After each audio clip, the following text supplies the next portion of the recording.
James Cameron has been yapping. He's been yapping a lot recently about a bunch of different topics, okay? And we're going to focus on a few of them because, well, he's going to be talking a lot in the lead up to Avatar Part 3 coming out in a couple of weeks. And, well, it's been an interesting promotional tour. Case in point, he's been talking about AI, and he's got an interesting stance on it, okay? James Cameron says the opportunity with AI is to make more blockbuster films by cutting in half the cost of computer-generated graphics. For him, cost saving isn't about laying off VFX staff, but about doubling their speed to completion on a given shot. With AI integrated into VFX workflows, Cameron told Meta CTO Andrew Bosworth in April of 2025 that the cadence can be faster and that throughput cycle is faster and artists get to move on and do other cool things. Cameron joined the board of Stability AI to learn new generative AI tools and figure out how Hollywood can adopt the technology he obviously previously pioneered.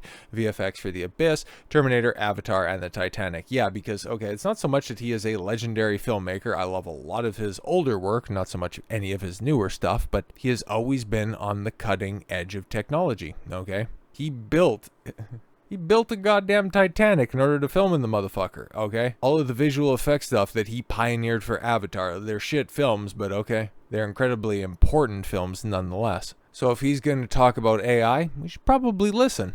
He was also discussing AI actors and how they're just weird and off-putting, and yeah, I would say they probably slot in quite nicely with a lot of actors in general who are weird and off-putting, but he was also talking about, the WB acquisition, and how sometime this week, I think there's going to be a second round of bidding, so talk about that when I get more information on there. But James Cameron says David Ellison is the best choice to buy Warner Brothers. Netflix would in fact be a disaster, which is apparently not really looking like the most obvious party. It was always, especially with the three-horse race that we have right now, okay, so we got Paramount, Comcast, and Netflix are the serious contenders. Netflix was always going to be a distant third, and apparently it's like a really distant third because James Cameron doesn't think Netflix films should qualify for the Oscars. He says Netflix buying Warner Brothers would be a disaster, and that's sucker bait that they will commit to full theatrical releases. We will put a movie out for a week. It'll qualify for the for the Academy Awards. I think it's fundamentally rotten at the core, and the Oscars mean nothing to me if they don't mean theatrical. Netflix should be allowed to compete if they put their movie out in a meaningful release at 2,000 theaters for a month. I mean, fair enough, man. But also, the White House officials have raised antitrust concerns over Netflix's bid for Warner Brothers Discovery. Why wouldn't that be the same for Comcast and Paramount? Why wouldn't it, in fact, be even worse? So, senior White House officials recently discussed antitrust concerns surrounding Netflix's interest in acquiring Warner Brothers Studio and the HBO Max streaming service, raising doubts whether such a deal would give Netflix too much power over Hollywood. The Post has learned. High-level meeting took place about 10 days ago and hasn't been previously reported. Several White House officials also suggested during the sit-down that a broader investigation is necessary in focusing on Netflix's market power. A government official who attended the confab said, basically everyone agreed that Netflix presents unique antitrust concerns, and if it won the bidding war, it would be a long slog and touch off an investigation along the lines of those of Google and Amazon, the government official said. Interesting.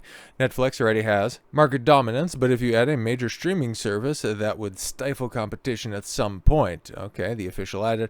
The White House and Netflix press reps had no immediate comment. But I suppose those conversations are probably going to have to kick up a little bit because Netflix's new bid to buy Warner Brothers is mostly a cash offer. The company is arranging a mega loan to be able to buy a WB. So are they going to be the ones that get in bed with the Saudis because they've been linked to everybody except for Netflix so far, and while their business interests weren't necessarily forwarded with the first round of offers, is that where they're going to line up? Who knows, man, but yeah. Running it back to what James Cameron was saying, that Netflix buying Warner Brothers would be a disaster. Sorry, Ted. Yeah, but geez, Sandros has gone on the record saying theatrical films are dead. Theatrical is dead, quote, unquote. Which is interesting, right? Because what has been James Cameron's, well, outside of a couple of producing gigs, what has exclusively been his theatrical output over the past, well, 15 years at this point in time? Well, that would be the Avatar series, which is about to have its third installment here in the next couple of weeks. And I think old Jimmy Boy, he's getting some cold feet because James Cameron confirms the Avatar franchise could end if Fire and Ash flames out at the box office. And this is, well, it's quite reminiscent of this conversations that he was having at this point in time a couple of years ago when what was it called? The Way of Water, whatever. Avatar 2 came out. He was talking about, the budget of this film. Okay, in order for it to break even, it's going to have to be something like the top 5 highest grossing films of all time. And I was like, holy shit, man, that's insane. And then it goes on and becomes one of the highest grossing films of all time. It's like, oh my God. So yeah, this isn't the first time he's been down on his own series, only for it to arguably exceed expectations. But at this point in time, I think everybody kind of has this earmark to make all of the money, but then have none of the lasting cultural impact. Avatar is such a wild series, but it's one that could end up coming to an abrupt end, even though he has talked about, having scripts and having ideas for Avatar 4, 5, 6, maybe all the way up to 7. But let's see what he's talking about now that we're closer to release. James Cameron is one of the few filmmakers left who can still move global audiences on name recognition alone. Yeah, it's like him, Christopher Nolan, and that's about it, okay? I was going to say Guillermo del Toro, but he's a little bit more niche. The Coen brothers, definitely more niche. But real proper filmmakers, yeah, it's like him and Nolan. That's about it. But even the king of the world isn't immune to modern theatrical realities, and now he's openly acknowledging that the entire Avatar franchise may hinge on Fire and Ash box office performance this December. During an appearance on The Town with Matt Baloney, Cameron admits that he's feeling the pressure. The director pointed to a combination of forces working against big theatrical releases in 2025, but now with the Zootopia's performance over this past weekend, I think some of his fears should be assuaged a bit, including what he called the lingering 1-2 punch of streaming and the post-lockdown box office downturn. Bro, you released your second Avatar movie closer to the knock-on effects of the pandemic lockdowns, and you were just fine there. According to Cameron, audience turnout is still only 75% of what it was in 2019.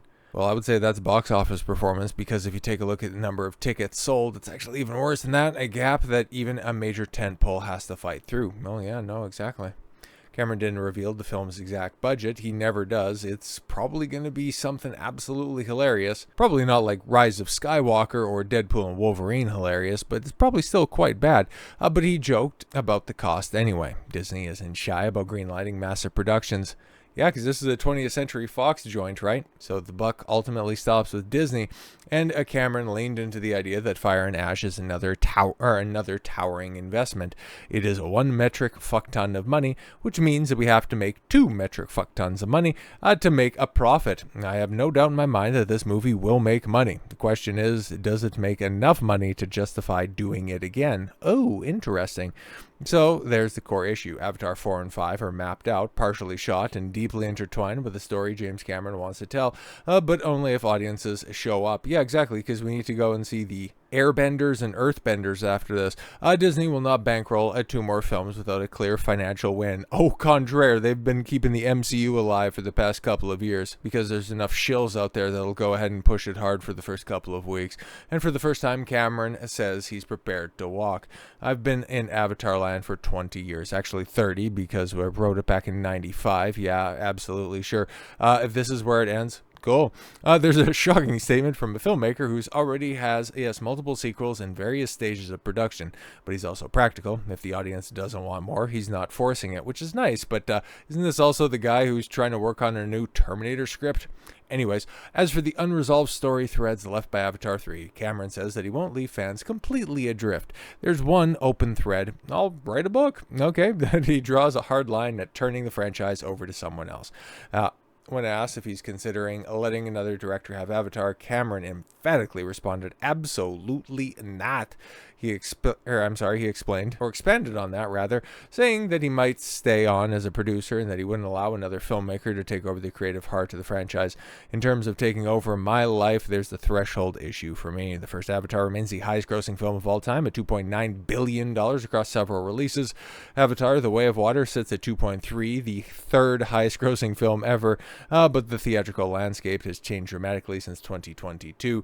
Only one film has cracked the $2 billion mark, and that is, of course, China's Xina from earlier this year. But yes, box office expectations for Avatar Fire and Ash are still massive, but less certain. Do we have early previews? Because I haven't seen any so far, but yeah, those are likely to roll in. So yeah, we're going to be getting an answer whether or not Avatar 4 or 5, if I was a betting man, I would say, yeah, we're probably going to be getting those, because for whatever concerns James Cameron has right now, the normies love the blue people. They love to see the blue people every couple of years.